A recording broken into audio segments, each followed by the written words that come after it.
Поглаварот на исламската верска заедница Сулейман Реджепи со нов скандалозен говор на омраза повика на убиство на кучињата.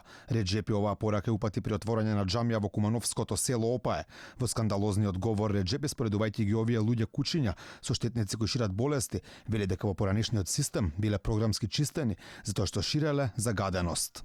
И треба да бидете сигурни дека меѓу нас имаме некои кучиња. Тие се најагресивните кучиња на Господ, тие што го уништуваат единството на нашиот народ, тие што му штетат на нашиот верски и национален идентитет. Би ве замолил да ги идентификуваме кои се кучиња, кои се муслимани, кои се добри луѓе. Алфа побара став од ДИВЗ околу пораките на Реджепи. Од таму велат лошо било преведено. Го прашавме портпаролот на исламската верска заедница што сакал рейсот да каже. Тој само кратко ни одговори дека не можел да ни каже бидејќи бил на друг настан. Не можам сега да ви кажам, на друг настан сум. Ова не е прв пат Реджепи да има скандалозни настапи во јавноста. Во октомври минатата година, запрашано околу обвинувањата за криминал од страна на Скендер Бузаку, тој порача дека не се занимавал со, како што ги нарече, гејците. За нив немало место во верските заедници.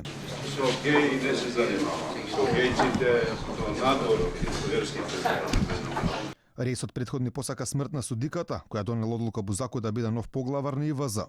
И овој не го направил сама, оваа женска.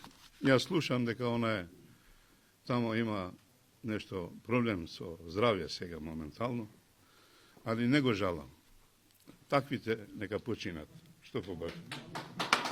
Рейсот на кратот скандалозниот говор во Опае се повикува на шеријатот како закон кој мора да се следи, иако Македонија е секуларна држава. Со ова Реджепи повторно шири говор на омраза, верски екстремизам и поттикнува насилство, што според законите во Македонија е кривично дело.